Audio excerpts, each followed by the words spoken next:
There is a strange trend happening in modern life. We are constantly paying a price even though no money is exchanged. You open your phone for just 2 minutes. 40 minutes disappear. You move between apps, videos, notifications, and endless scrolling. And afterward, something feels off. Attention feels weaker. Reading feels harder. Silence feels uncomfortable. Right now, while watching this video, part of your brain is already calculating. Should I stay here or switch to something easier? That calculation happens thousands of times a day. And slowly, without realizing it, it trains the mind to avoid depth and chase stimulation. But here is the shift. What if this restlessness is not a personal weakness, but a conditioned pattern? What if the problem was never your willpower, but the way your reward system has been quietly shaped and reshaped by everything around you?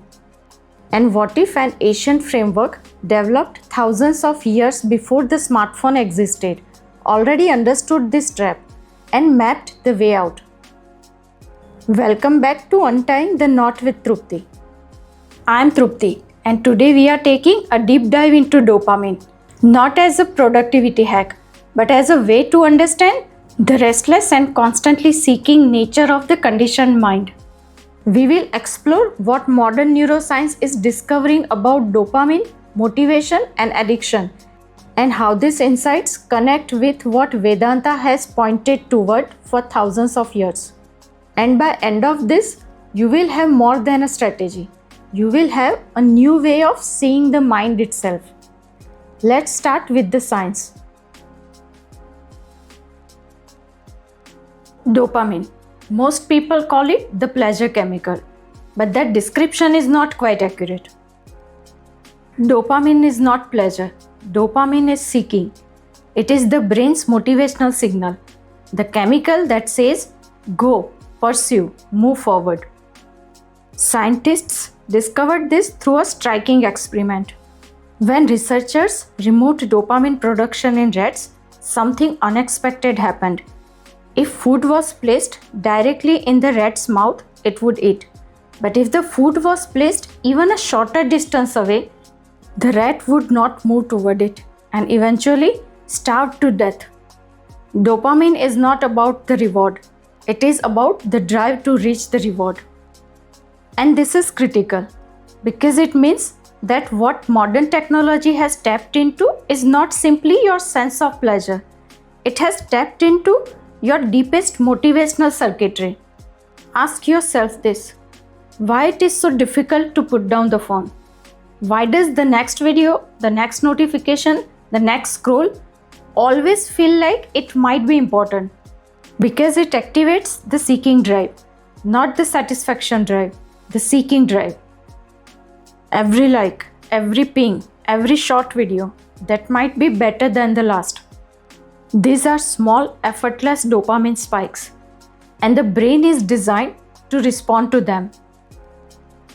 Now, here is what happens next. When the brain receives too many of these easy spikes, it protects itself. It reduces its own sensitivity. Neuroscientists call this down-regulation. Think of it like a dimmer switch being turned all the way down. A brain that was once alive to a quiet walk, a good book, a real conversation, that brain begins to find those things flat, dull, uninteresting. Now it requires more stimulation just to feel what ordinary life used to offer freely. That is not a willpower problem. That is not weakness. That is brain chemistry. And that is precisely what the dopamine economy is designed to manipulate. The real question is, what do we do about it?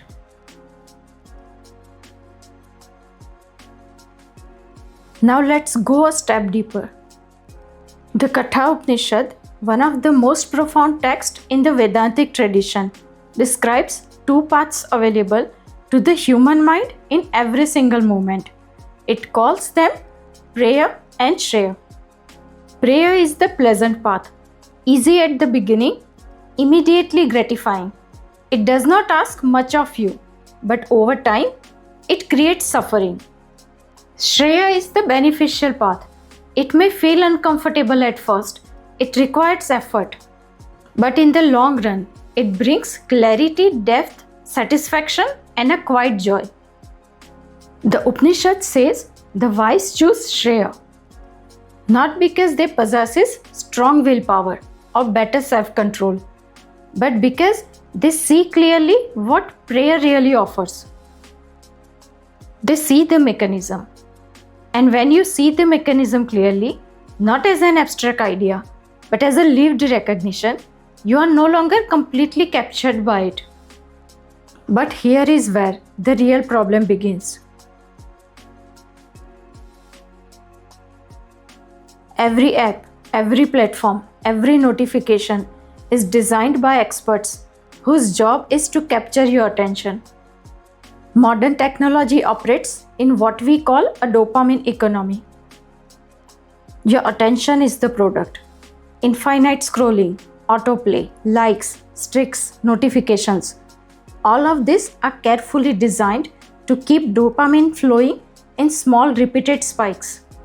Nobody wakes up thinking, I want to spend 2 more hours scrolling today.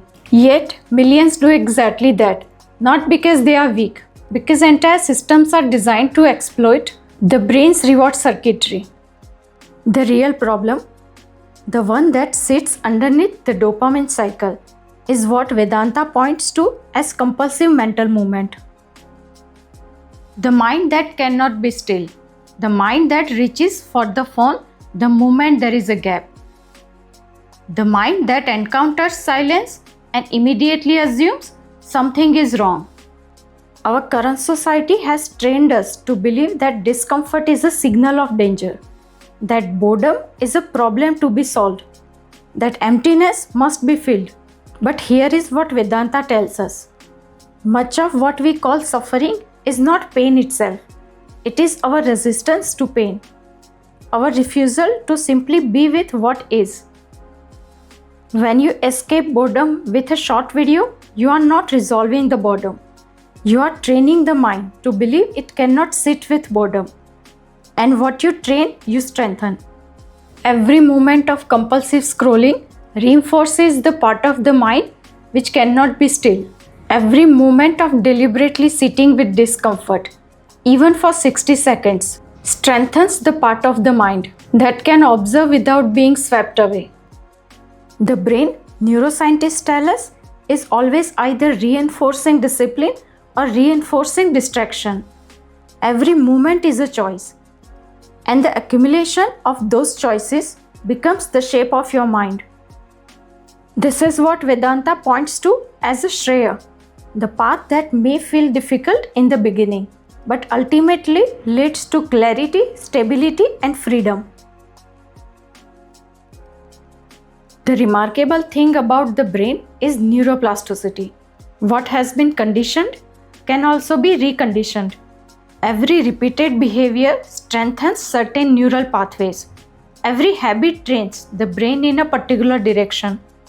So the real question is not whether your brain is changing. It is already changing every day. The question is, what are you training it toward? A dopamine reset is not about eliminating dopamine.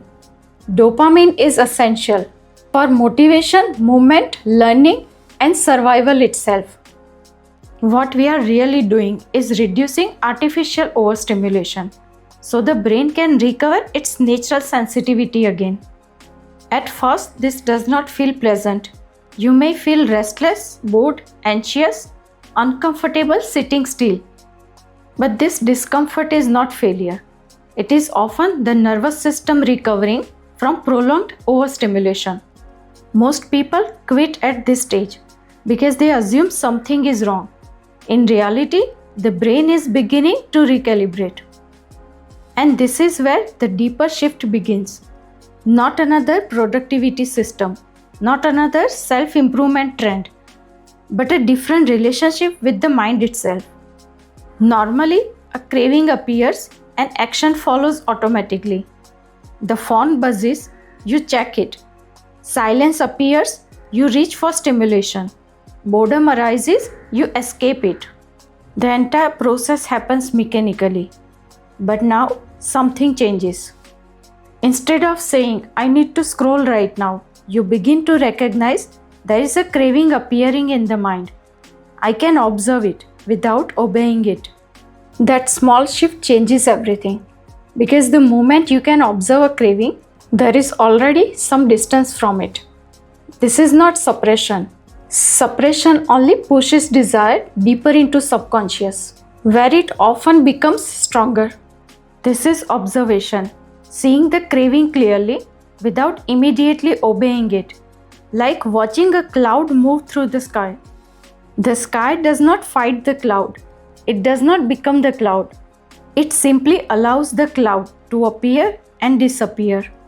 The moment you can remain present with a craving without automatically reacting, you begin to reclaim something deeper than attention span. You begin to reclaim freedom, because the deepest addiction is not a phone, an app, or a platform. It is the addiction to compulsive mental movement itself. And freedom begins the moment the mind can be observed clearly without being constantly swept away by its impulses. So how do we apply this practically? Start by identifying the highest sources of effortless dopamine in your daily life. For most people, this includes endless scrolling, short-form videos, constant notifications, junk food or alcohol, compulsive entertainment, switching constantly between apps and stimulation. Then begin creating small amounts of friction around them, not as punishment, not as self-denial, but as a conscious redesign of attention. Put the phone in another room while working. Remove apps designed to keep you endlessly seeking. Turn off unnecessary notifications. Create spaces in the day where the mind is not constantly fed stimulation.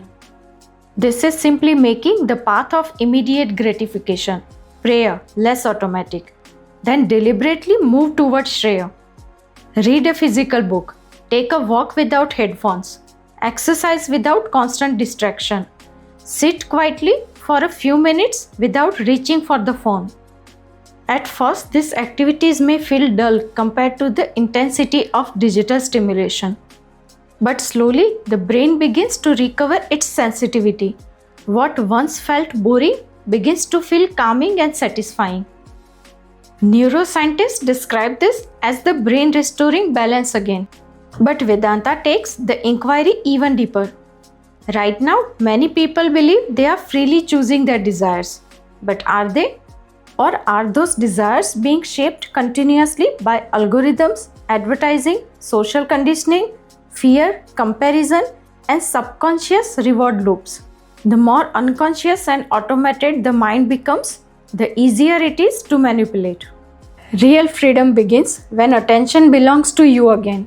When you can sit with discomfort without immediately escaping it. When you can observe desire without instantly obeying it. When you no longer need constant stimulation just to avoid being with yourself. And this is why this process is more than habit change. It becomes inquiry. When you observe boredom or craving arising in the mind, a space opens between awareness and the movement of the mind. Awareness is empowerment. The dopamine economy is not going away. Platforms will continue to be designed to keep you seeking. But once you recognize the trap, you can make conscious choices instead of reacting compulsively. And that recognition is the beginning of real freedom. Which of these two paths do you find yourself choosing most often? Preya or Shreya? Let me know in the comments below. Please like and subscribe. And if you would like to explore these ideas more deeply, check out the Vedanta playlist available on this channel.